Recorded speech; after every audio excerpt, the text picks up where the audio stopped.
Guys, I'm going to start with a presentation about the future and something that we call smart tourism. And this is something that we're doing in Bournemouth University. This is cutting edge stuff. This is the latest developments. And this is really about how technology is going to take us to the next stage. Smart tourism is not about e-tourism. It's a meta e-tourism. So I like to introduce the concept, and this is something that you'll be hearing a lot in the future, because this is what's going to take us to the next stage of using technology. Great. I work in Bournemouth University, where I'm directing the e-tourism lab. For those of you who are interested in studies, or you've got kids, or you like to do PhDs, or wherever, come and talk to me. This is what we are doing. This is the research that my people are doing, and I get the privilege of going around and presenting. I think that we need to start waking up and smell the coffee. And the coffee of the future is very different from the coffee of the past. What we are doing in tourism 10 years ago is irrelevant today. And very few people actually understand that. I'm glad that some of these people are in this room, because they've been pioneering this. Quite a lot of those people have been following me or have been working together for many years. Let's play this video for a minute, so I'd like you to understand what's happening.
So, those of you who have got kids at home, you have realized already what's happening. But most of the tourism industry is still struggling with developments. We're still struggling with the light in this room. Eventually we'll get there. So what's going to happen is that you're going to have three screens. You've got your tablet, you've got your smartphone, and you've got your computer. And these three screens are becoming the remote controls of life.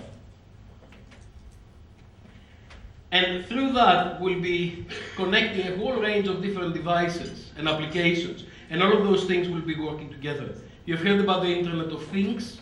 Now we're talking about the Internet of Everything. We expect by 2020 we'll have 50 billion interconnected devices. That means that every single person is probably going to have about 10 devices interconnected with their profile.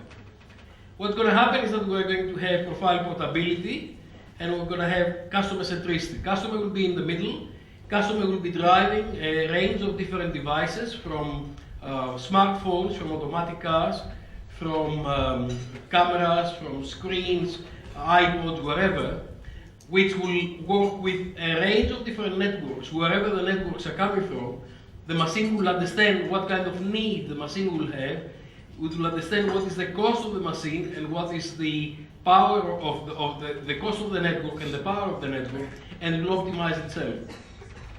And that will drive a whole range of different applications, from security services, social communication, advertising, entertainment, digital home, e-health, and everything. So we're going to have any device connected anywhere, anytime. This is a revolution. So far, most of the devices are silos. Most of the devices were communicating only within the device. The Internet of Everything will change everything we're doing and will enable us to move around the environment, communicate with our environment, understand our context, and get appropriate content for this. This is the inauguration of the Pope in 2005. This is the inauguration of the Pope in 2013. Only 8 years of difference. Both people are praying, but they are praying in a very different way. Here, what they do is they co-create. They co-create content. They take pictures, they upload pictures. How many people have taken pictures of me speaking here and say, wow, what wonderful things he is telling us? If you haven't yet, that's the proper opportunity to do so. But the thing is, we are all interconnected. And here, everybody was praying for themselves. Here, everybody is praying with everybody else. And you see on some major events, like the atrocities in Paris, what's happening. The social media power that goes around with all that, and how people collectively share their pain, and how collectively they express their anger, and how collectively they come forward with things. Now, not everything that's happening on social media and on technology is appropriate, and we have got to find new ways of managing these things. But this is the new situation. The new situation is that we are going to a very meta-democratic kind of society where everybody has got a say and everything is happening online. There are a lot of technologies that are happening. This is the Gartner's hyper circle of emerging technologies. There are things like 3D scanners. There are things like 3D printing. There are things like virtual reality, near-field communication, a lot of different technologies that are coming out that will be changing everything we do. And guess what? Everything that is changing on how we do will need to change tourism. It seems that in tourism, when we don't want to move, I'm going around the world and I'm talking about smart tourism. I've yet to find a hotel that would like to give me breakfast after 10 o'clock in the morning. How smart is that? I'm constantly traveling. I was in China, I went to Brazil, I just came back to Europe. What time do I want to have breakfast? Anytime I feel like breakfast. I don't care if Mr. Georgi would like to close the restaurant at 10 o'clock. It's his problem, it's not mine. And what's happening as a result of that? People are going to self-catering. Guys, you cannot keep talking in the corner, I cannot concentrate, okay? So what's happening is that people are going to Airbnb. Why do they go to Airbnb? Because they say, give me the key and get the hell out of here. I don't want to see you again. How many people are hoteliers here? We need to talk. We really need to talk. The hospitality industry is still in the 70s. And we're not moving. And we need to do something about it. So, wake up and smell the coffee. Smartness. What's smartness? I'll do a little bit of academic stuff here, okay? Bear with me. Smartness takes advantage of interconnectivity and interoperability of integrated technologies to re-engineer process and data in order to produce innovative services, products, and procedures towards maximizing value for all stakeholders. This is brilliant. I wrote on a plane and I put on my blog immediately because it's bringing everything together. It takes advantage of interconnectivity and interoperability of integrated technologies. So that means that everything will be interconnected and interoperable and will work together. We need the internet of everything here. To re-engineer processes and data in order to produce innovative services. Processes. What time do you want to have breakfast? Anytime I want, sir. What else do you want? I want free breakfast and free Wi-Fi. Yeah? And get the hell out of here. Do you really want the chocolate that housekeeping is leaving on the turn down service? Do you really need turn down service? Who really cannot live without the turn down service? Okay. Who really cannot live without free Wi-Fi in a hotel? Thank you. Okay. Towards maximizing value for all stakeholders. Emphasis here is value for all stakeholders. Not only for the customers, but everybody who is involved with us. This is critical. Smart tourism is about generating value for all stakeholders. This re-engineering may be shaping products, actions, process, and services in real time, absolutely critical, real time.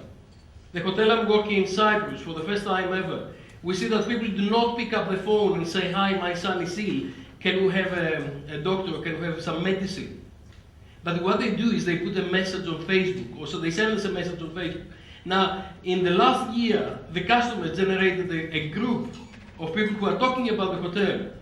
And actually they are not dealing with the hotel at all. They say to the other customers, hi guys, who is in the property right now? Anybody who's got Calpol. Calpol is for the kids. It's like aspirin for kids. My son has got a problem. Can we have Calpol? Anybody has got Calpol here? So customer to customer, peer to peer, in real time, in your hotel, they don't bother you. Partly because they think that you cannot help them. Or if you help them, you charge them 50 euros for this. Yeah? Why? Because the normal attitude of hotel is what? I'll call you a doctor. I don't want a doctor, I want a Calpol.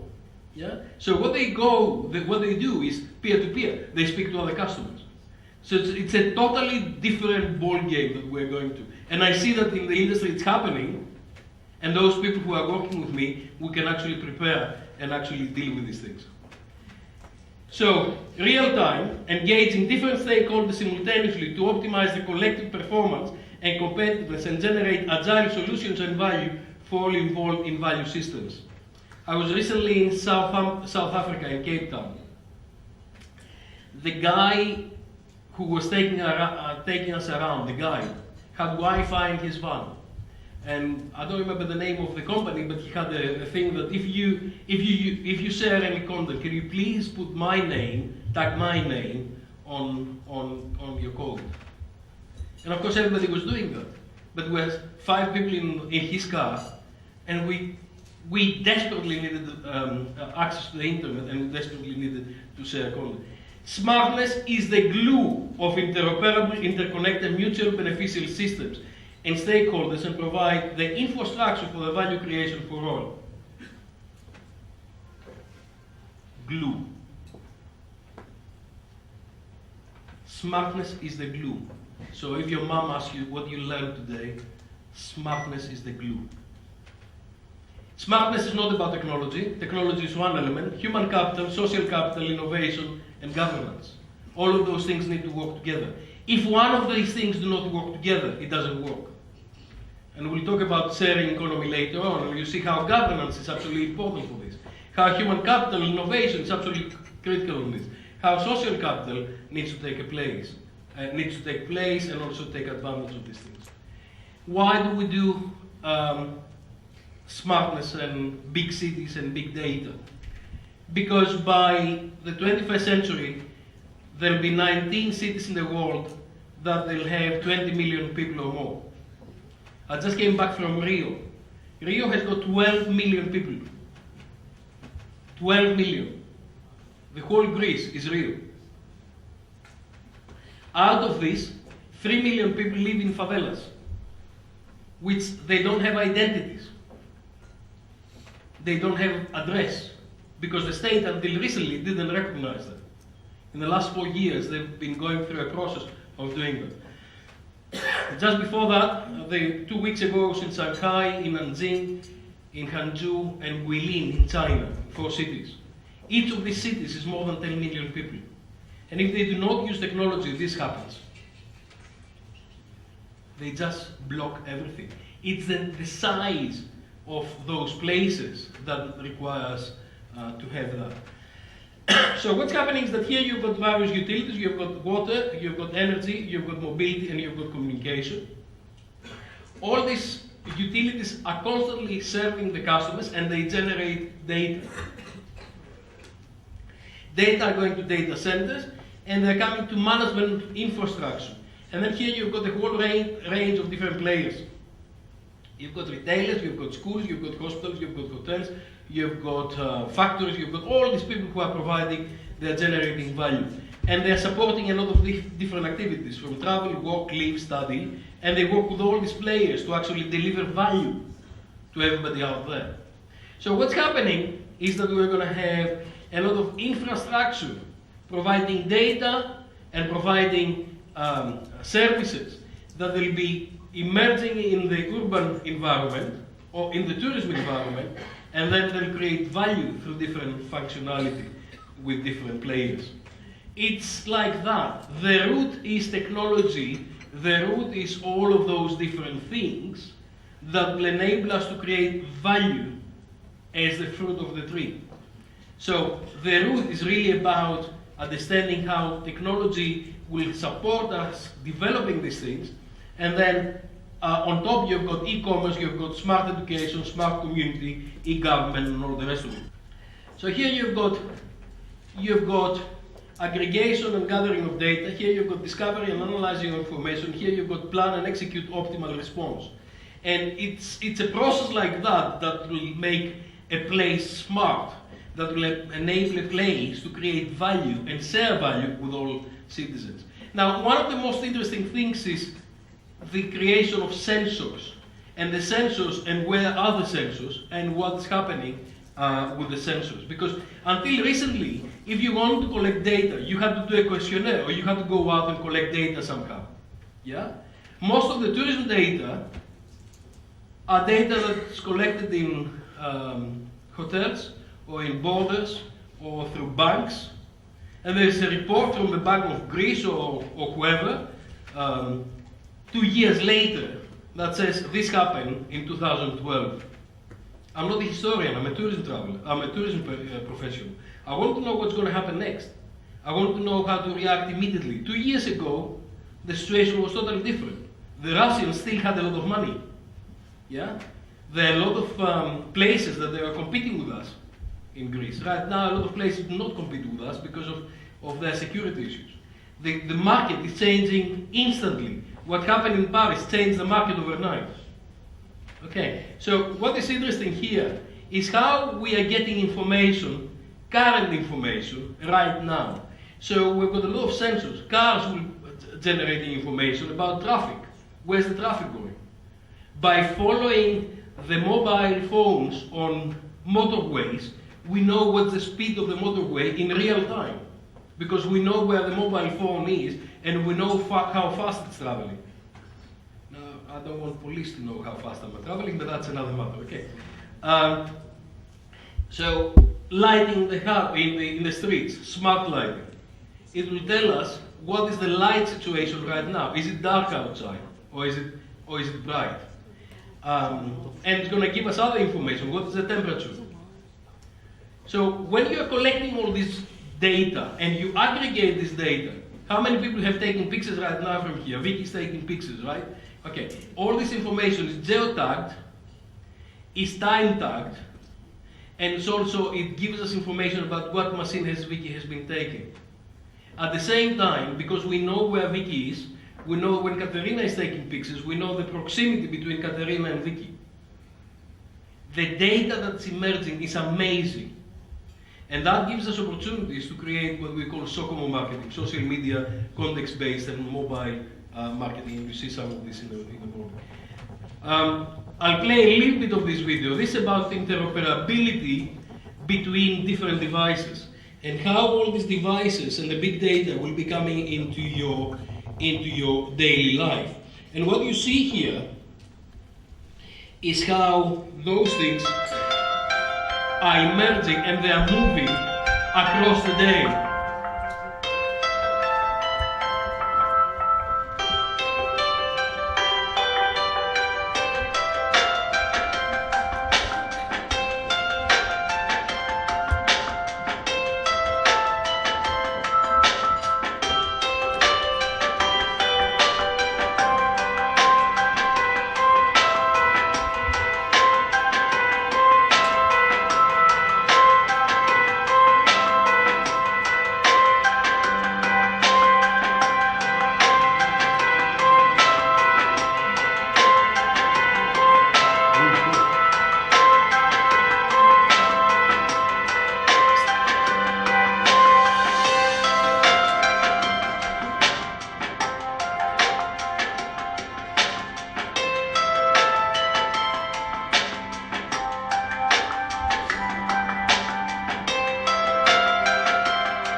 here, but you understand the principle of interconnectivity, interoperability, and profile portability, how we are moving, and as we are moving, the next machine knows that we have arrived. When you go through the door knows that you have arrived and prepares. When you get into your car and go home, the car knows that you're going home and starts the heating the system up. So in 20 minutes that it knows what time you'll arrive at home, and it starts heating up and starts filling the bath tube. So when you arrive home, everything is ready. So that's the idea. The idea is that everything is connected. Now in tourism, of course, when you arrive in a place, I have arrived in Athens yesterday afternoon, immediately I should have received some offers. Some of the hotels, air hotels should be saying, where are you staying here tonight? Welcome to Athens, where are you staying? Can we offer you a very special accommodation tonight? It doesn't mean cheap, it means special. We know that you have stayed with us, wonderful to see you back in Athens, come and stay. Yeah? Or should I tempt you to go on a day trip to Santorini? Go out there for a day. And these are the things that we'll be seeing in the future. So based on smart cities, research and methodologies, a smart tourism destination successfully implements smartness to enhance tourism value. Smartness is fostered by open innovation, supported by investing in human and social capital, and sustained by participatory governance in order to develop the collective competitiveness of the tourist destinations to enhance social, economic, and environmental prosperity for all stakeholders and generate value for visitors. Interoperability and ubiquitous computing ensure that everybody is interconnected and processes are integrated toward generating value through dynamic co-creation, sustained resources, and dynamic personalization and adoption of context. All suppliers and intermediaries, the public sector, as well as the consumers of various interest parties, are networked, dynamically co-produce value for everybody interconnected in the ecosystem. I explained that to Mrs. Kudura last May.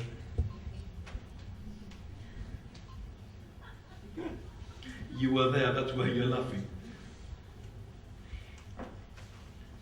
I explained that this is what we should be doing. I explained that serious countries around the world are concentrating in implementing this. Please help me. Tell her that she needs this. So what's happening is that we've got a tourism destination on one side where you've got attractions, accessibility, amenities, activities, available packages, ancillary services. Attractions are archaeological sites and a lot of other things that they do not close at 3 o'clock because people would like to go home and feed their kids. Accessibility is all about transportation that doesn't go on strike and then people are walking around. I'm getting critical again, okay, I'll shut up. And on the other side you've got demand. This is the different kinds of demand. These are different tourists who want different things. As I said, I just came back from China. Everybody in Greece is dreaming that they will attract Chinese people to come here. The first thing that the Chinese people do not want is to get suntanned. If you are brown, it means that you're a labor worker and lower level worker. So the last thing that they'll do is they'll go on the sun. They don't know how to swim, so the last thing that they'll do is to go in sun and sea. What is left? Okay, interesting. So what's happening with smartness is that we've got soft smartness and hard smartness. Hard smartness is about software, network, hardware. Hard smartness is about sensors, about all the technology that enable us to interconnect and engage and develop these things. Soft smartness is all about the innovation, the human and social capital, and the leadership that's emerging in the marketplace to enable us to take full advantage of what's happening and making sure that we are able to create the value. So what you have is the smart city that operates as a city, then you've got the smart tourism destination, which brings together all the different elements of the tourism industry, then you've got the tourism destination competitiveness, and then you've got the tourism experience. All of those things need to work together in order to maximize the value of what is happening in the marketplace. So on the one side, you've got tourism companies that are creating smart itineraries, smart proposals, smart products, smart context that are distributed through mobile platforms that there are smart mobile platforms that they know what it is.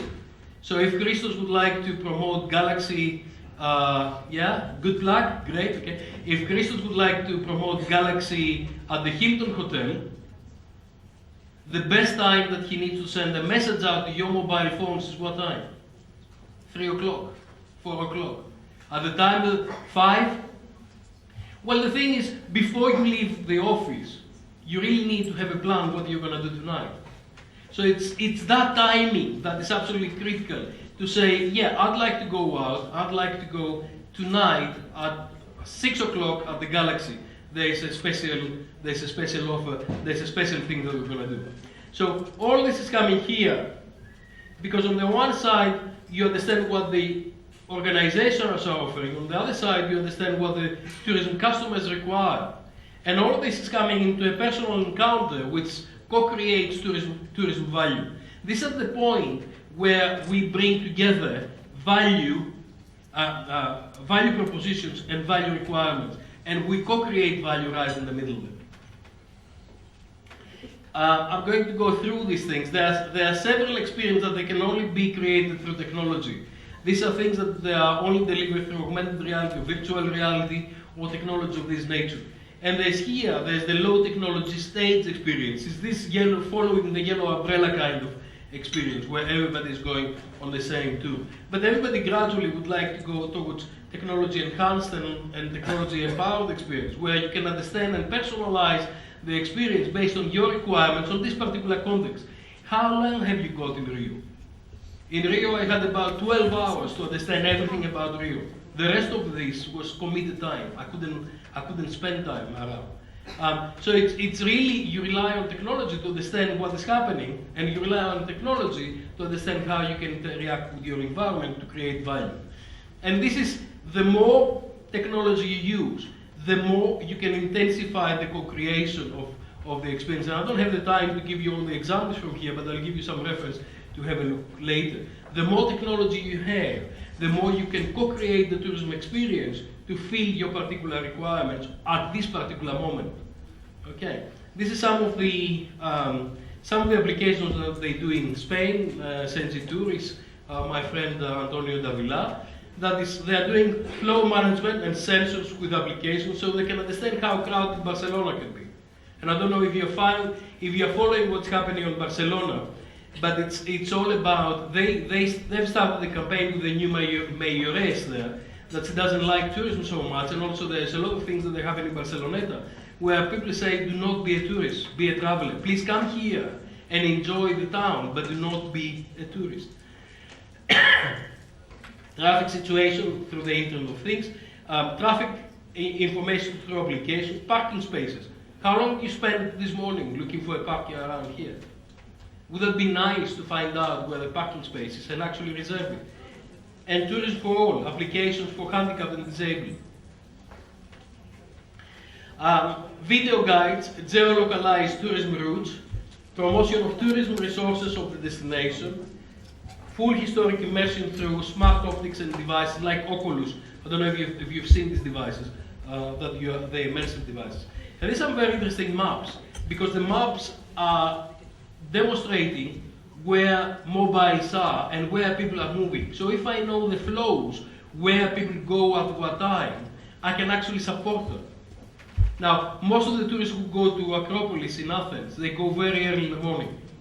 So we need different requirements at this time and different requirements later on. This is an example from Barcelona, which shows on a 24 hours what is the digital requirement of the place.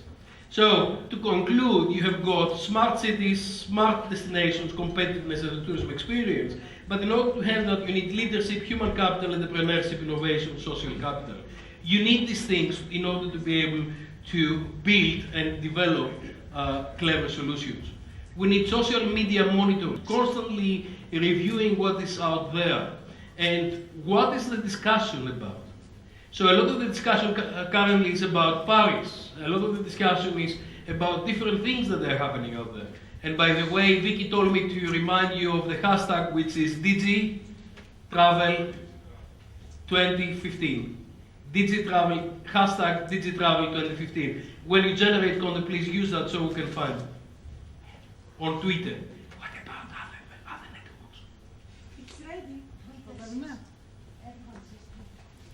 Everybody on Twitter, but actually whatever social media you use, just use it, okay? If you are, whatever your habitat is. Digi.travel 2015. So what we do is monitor the information, understand where the information is coming from, then collect the information, process the information, analyze the information in real time. I don't want TripAdvisor reviews to be seen by the general manager 3 weeks later, answer 3 months later, and say, yeah, I'm answering TripAdvisor. Thank you very much, fantastic.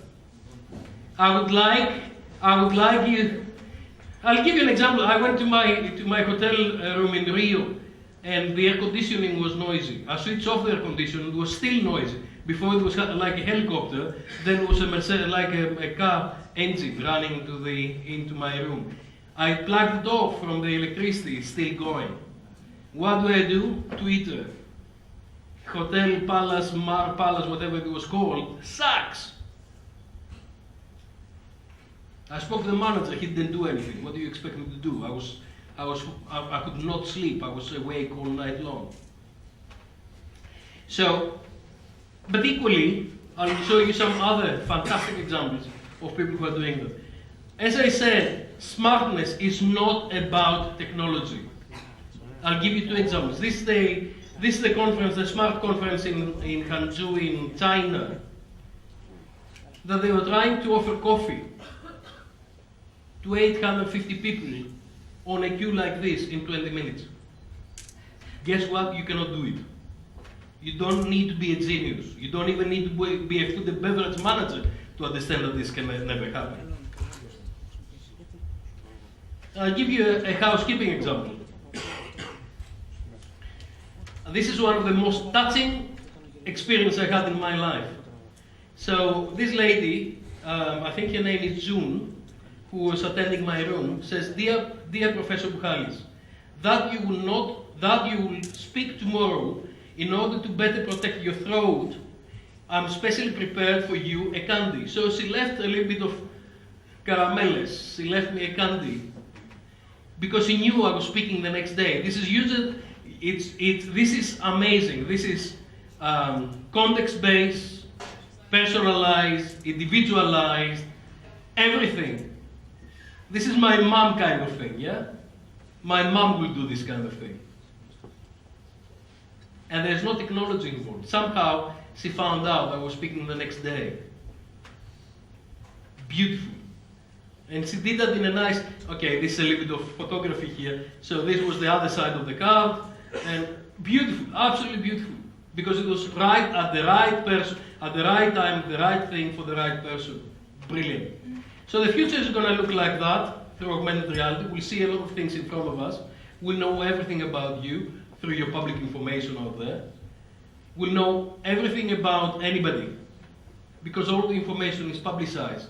Katerina keeps publishing things on Twitter and then Twitter. Yeah. And then we'll know what is her latest information. We'll know everything about Katerina based on what she's publicizing. We'll know everything about what's happening down the road because all this information is available. Time me to shut up, okay, I'll do that. She's looking at her watch. And this is the TripAdvisor augmented reality application, which takes a feed. This is cars moving, but also it tells us where you are and tells you what are the nearest facilities and what is live availability.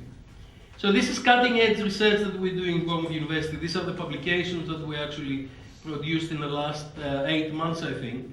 And this is explaining a lot of the things I've been talking about today. So it's my collaborators, Barbara Neuhofer, Adel Latkin, Kim Boyce, Alessandro Inversini, Anatia Amaragana, did I forget anybody? Who are doing all this work with me and developing this. Thank you very much, that's me. This is how you find me.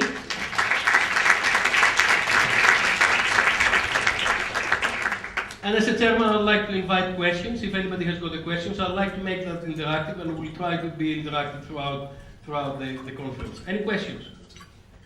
Any comments? Anybody who really disagrees with me? I'm a big boy, I can take it. Can we have a microphone for the gentleman? Or you can speak loud. I can speak loud. I think all these technologies kicks out all the professionals.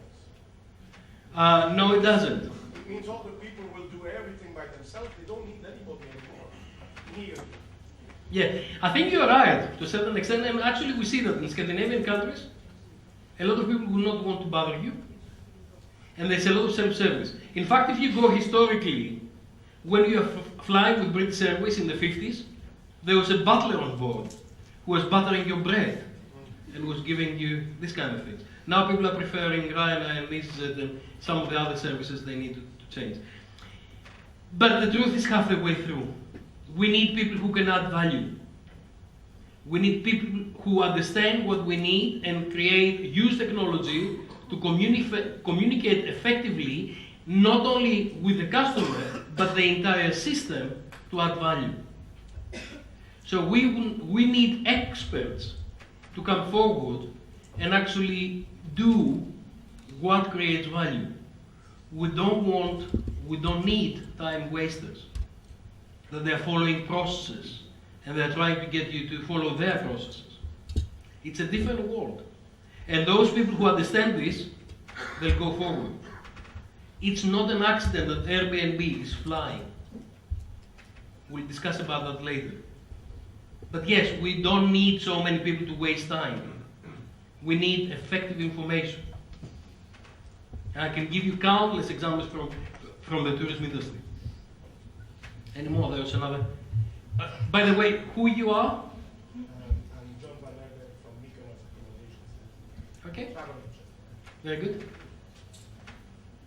Speak up who you are, where you come from, and what perfume you wear. On the mic. On the mic. Manolits Alexandros. I'm a sales manager in a company in Lefkada, in Greece, and Fahrenheit is my perfume. We sell that, I like Fahrenheit. Yeah. So this future you present, I'm working for a small, medium enterprise, and I can't really understand if it's going to be better for us or worse, because of course we're going to have Much better. wait. No, I don't have to wait because the other speakers. Okay, fair It enough. will be much better. And why it will be much better? It will be much better because for the first time the small businesses have got the same tools with the big guys. In fact, the big guys are finding much more difficult to work with the same tools because they are constrained by brand managers, by a lot of different policies that they do not allow them to do what they want to do. I'd like to introduce you. I like to do a little bit of introducing, so we're a little bit social here as well. I'd like to introduce you to Christos at the back. Christos, stand up. Christos is the social media manager in the Hilton Hotel. So speak to him about big business versus small business. Okay? Because in actual fact, what I believe passionately, if you've got innovation, you're a small business, you create virtual size. So if you are, and actually Katerina will have the next question, and I guess she's going to answer a little bit, or I'll ask her to answer to you a little bit on this. Because you can create virtual size. Can you create virtual size? Virtual websites. Virtual size of a company. Diana Hotel is what? Yes. 5 hotels? You do. It's for family-run 4 hotels. family hotels. Okay. Yes, actually, it's a recipe of things a business can do, no matter what your target group is. As long as your niche market is humans, you can do things first offline, and then whatever you do offline accelerates online through the social networks. I just wanted to say a comment about Mr. I don't remember your name, I'm sorry? Okay.